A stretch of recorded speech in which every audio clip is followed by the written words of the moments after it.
Hey there, it's your boy Foxy, back for more relationship stories. Update. My sister ended herself and I'm not sad about it, and husband won't stop begging for forgiveness. Original post. So I 28 female, have been with my husband 30 male for 9 years and married for 2. Me and my sister 26 female were never really close, though we didn't hate each other. Anyways, I've been suspicious of my husband cheating on me for a while, and went through his phone while he slept. That when I saw a text on a texting app he has on his phone that read, "I really do love you and the love we make, but I'm tired of being your little secret. This has been going on for too long, and you need to tell her or I will." My heart dropped. I woke my husband up screaming at him, and showed him the text and he admitted to everything. He just started crying and telling me that the text came from my sister, and that they've been sleeping together since the night before our wedding. He then said she begged him not to marry me, and he told her no because he loved me, and they had hooked up for the first time that night. And the second time was on her 25th birthday 3 months later, where she threw a party we both attended. He went to use the bathroom and she followed him, and seduced him and he couldn't stop himself, and then came back to the party like nothing happened. And they continued doing it any time they could ever since. He told me the story through sobs, and I couldn't stop crying and screaming how could he do this to me, and with my sister. I broke stuff in the house, even went full on waiting to exhale, and burned his clothes on the grill. He begged and pleaded that it'll never happen again, that he'll cut her off and we can move away from everybody and start over just us. I just spit in his face and told him that I hated him and never wanted to see him again. I went to my parents' house that night and told them everything. They didn't believe me at first, but he called me and I put him on speakerphone while he confessed more, begged and pleaded, and my parents believed everything. The next day my sister came to my parents' house. She saw me crying on the couch and asked me what was wrong, and I just snapped. I didn't say a word and just beat her up. She had a black eye and I knocked a tooth out. My dad broke us up, and my mom slapped her so hard across the face she started crying. Before I could tell her I knew everything, my mom already spilled the beans and called her a cheap woman and pushed her outside. She begged my mom to forgive her, not me, and I'm the one she betrayed. Word spread around about what happened fast. He wouldn't stop trying to win me back. He kept showing up to my job, followed me to the bank, popped up randomly in grocery stores, and even made a post on Facebook admitting to what he did, and expressed his love and guilt, and he accepted all the backlash he got. But I didn't care. I told him to go screw himself. I guess he hasn't been seeing my sister since everything went down, because a friend of mine sent me a screenshot of a post she made saying something like, "I can't believe this." For 2 years he held, kissed me, made love to me, and made me feel like I was his world. And just ghost me like the last 2 years didn't happen. Why is this happening to me? Why can't you just answer the phone? Why don't you love me anymore? I guess people put 2 and 2 together and she got a lot of backlash, and it wasn't too long before her post was deleted along with her Facebook. I was angry this witch got a lot of nerve to cry about my husband, so I drove to her apartment and tried to get her to open the door, but she called the police on me so I left. She had to quit her job because her coworkers found out and shunned her. She had no more friends because they didn't trust her, and my parents refused to speak to nor acknowledge her.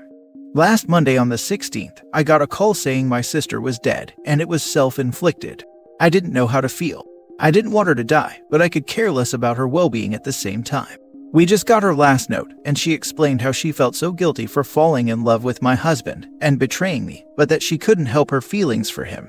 She said she can't continue to live this way knowing everyone hates her and especially me, and she knows she shouldn't feel this way because I was the one that was betrayed.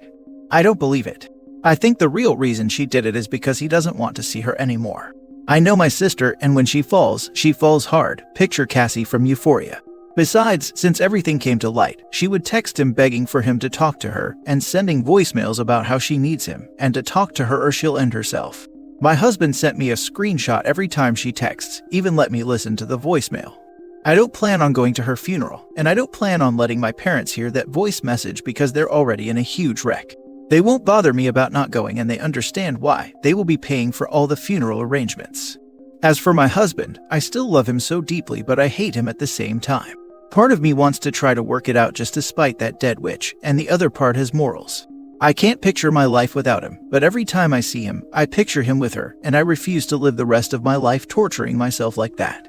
Just needed to get this off my chest since she just died, so I can't really talk to anybody in the real world like this. Now for the top advice before reading the update.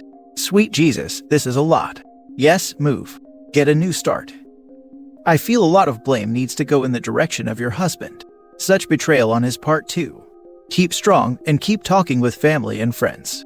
Something like this can be very difficult to process, even if at first you don't feel much, can be the shock of it all. I had a best friend do this and found counseling helped a lot. A lot to unpack in this situation, so highly recommend a professional to help you process it all and move on. Time helps a lot too, as hard as that is. He went to use the bathroom and she followed him and seduced him and he couldn't stop himself. He could have stopped himself, but he didn't. It takes two to tango. Sure, OP blames her sister, but I hope she realizes that her husband shares just as much blame, and she doesn't do something stupid like taking him back and placing all the blame on her sister. He wasn't forced in that bathroom, or the night before his wedding. He willingly continued it for 2 years behind her back. With all the tragedy in this story, I'm most baffled by how people still write lengthy private messages and confessions on their Facebook wall like it was 2011. Seriously, and I barely use Facebook. I agree personal business is not for Facebook, and that humiliated me even more. It would be more humiliating if you got back with him. Wish you the best, OP. Find a good therapist and work through this crap before it works through you. And please, for the love of God, don't get back together with that tool. Being a cheater is a personality trait. Someone either does it or doesn't. There's no one-time thing with this. Man, OP, I can't even fathom being in that kind of situation. You've had an awful sister and have an awful husband. You have every right to move on from him, and if y'all don't have kids, this is a good opportunity to start fresh and create new peace in your life. Ultimately, it's up to you to decide how you proceed, but if I were in your shoes, I would block him out of your life. If you decide to do that, ensure you have a support system, whether it be friends, family, or a therapist, and make the necessary arrangements to ensure your safety isn't compromised, given he has a history of stalking. I wish you all the best. We don't have kids, fortunately, and as hard as it's been, I've officially blocked him and changed my number. I'm thinking about going to Iowa just to get away from his stalking, and I do plan on divorcing him even though I'm dreading it. And now for the update. I'm going to answer some questions because people are being really nasty towards me, or simply not comprehending what I wrote and how I wrote it. 1. Why aren't you angry with your husband? Why did he get off so easily? I am angry with him. I burned his clothes, I even spit in his face, and that is the most disrespectful thing you can do to a person. Was it wrong? Yes, but I did it. Plus, I'm 5'7", 140 pounds to his 6'3", 230 pounds. It is not physically possible for me to kick his butt the way I did my sister, who is the same height and weight as me. Also, he did receive a lot of backlashes, but he chose to accept the backlash he got and face it head on. Most of this backlash came from people that know and love me. A lot of his male friends didn't shun him, because I don't know, they're men I guess. His friends could care less that he slept with his wife's sister. I do still love him because love doesn't just go away after 9 years together because of a heartbreak, but I will be divorcing him. And the courts will rule in my favor because of all the evidence I have from the cheating. 2. You and your family have been mistreating your sister for years because you attacked her and your mom slapped her. This one really got to me. No, my parents were never abusive towards me or my sister. We never got a spanking of any sort growing up. My mother slapping my sister was the first time she has ever laid her hands on anyone. Was it wrong? Yes. But talking about my mother like she's the devil incarnate for one slap to the face for an unforgivable act is nowhere near as bad as what I did to her. Yes, I attacked her because, like I said in a comment, I reacted with a fit of rage. I saw red and only red, hence why I spit in my husband's face. It was wrong to attack her, and it certainly isn't my proudest moment. I'm not a violent person, but I did choose violence because I have never experienced a hurt or betrayal that severe in that exact moment, and I thought with my emotions, and not logic. I do feel bad for attacking her, and if I could change it I would, but I can't. 3. You drove your sister to ending herself by bullying her, and why did the community shun her but not your husband? I didn't make this clear in my post, but I did not once bash or harass her online. The most I did to her was attack her in my parents' home. I was not behind any backlash she received for her actions. Did I try to stop the backlash? No, I didn't. I knew it was going on and didn't care to stop it nor defend her. I was not going to defend her for sleeping with my husband. I thought she should deal with the consequences of her actions. I guess the real reason for that, even I can admit, is because women are always the first to be shamed. If you sleep with your sister's husband, you're a cheap woman. If man sleeps with his wife's sister, then he's a cheating idiot.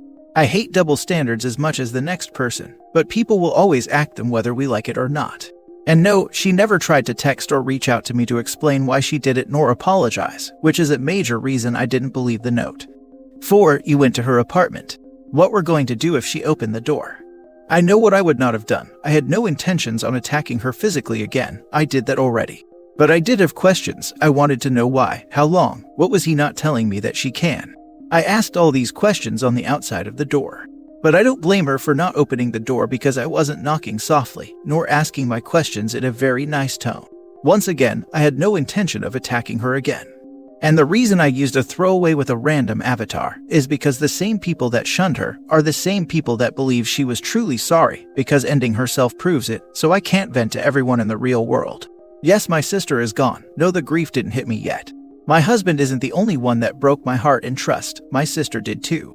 She wasn't some random woman that didn't know he was a married man. She was my blood sibling that attended our wedding, slept with him the day before my wedding, and continued to do so. Call me evil all you want, but I don't believe she was sorry for what she did to me. I think she was sorry for not just getting caught, but the consequences that came with it. Because if I never went through his phone, I never would have saw that text, and never would have known. And this could have gone on with them for another 2+ years without me knowing a thing.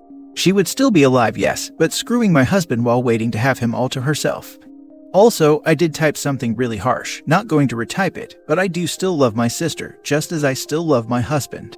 But I won't be forgiving him for what he did to my family, and I'm not sure how anybody honestly got from my lack of grief that I was celebrating my sister's death. No, I am not glad she died, but I am not sad. That grief will hit sooner or later, I don't know when, but it will. And I made the decision to attend her funeral tomorrow. I'm not going with intentions to ruin everything or have a full-blown tantrum. People read a few sentences and think they know what type of person I am. Just my opinion, but I hate when people say someone is clearly sorry after doing something like that over and over again. If someone is willing to do something over and over knowing it is bad and exactly what they are doing, they really were not sorry to me. She's been doing this for what, like 2 years? She never felt bad about it, and if she did feel bad, it wasn't enough to stop herself. People like that only care when they're caught and can't handle the repercussions, or else they would have stopped after the first few times. I can see her getting caught up in the thrill and not thinking about it, but after doing it and then facing you at a party. She definitely had time to understand her actions and why they were wrong well before she was caught. Being sorry doesn't undo doing it with OP's husband. Also, being sorry is the bare minimum in this case. I thought OP's reaction was relatively measured, considering the severity of the betrayal. Once she got her emotions under control, she was perfectly reasonable in her actions, in my opinion. People rush to make saints out of the dead. My dad shot himself, partially due to our relationship falling apart. But it is not my fault, it never will be. I'm really curious as to how your scumbag husband has took her death. I don't know, haven't spoken to him since I found out she was gone. You don't have to explain yourself to anybody, you did nothing wrong. Divorce him and go to therapy, it will be a long and hard road, but you got this. I think most emphatic people will understand why you reacted the way you did. When you provoke, betray, hurt someone to that degree, don't come in with some bull about how someone should behave. I saw that one comment to you, and it seemed that person wanted to brag about themselves and their family. I don't know what that person is going through to make them attack you to big themselves up, but it's very transparent. Wishing you all the best moving forward. Forget about how you reacted in the past. Temporary insanity is a thing. I think most people may very well react the way you did, if not worse. Last story. So my 40 female best friend from high school, 40 female, got my husband 41 male, drunk and high, then slept with him, while her husband 40 male watched. I think it started around 2016 that they had their drunken group activity, but after that, my best friend started blackmailing my husband into just hooking up with her, saying she would tell me and ruin his life at home, or that she could get him fired from his job. He kept trying to cut things off with them, block their number, but then they would call him and threaten him from other people's phones.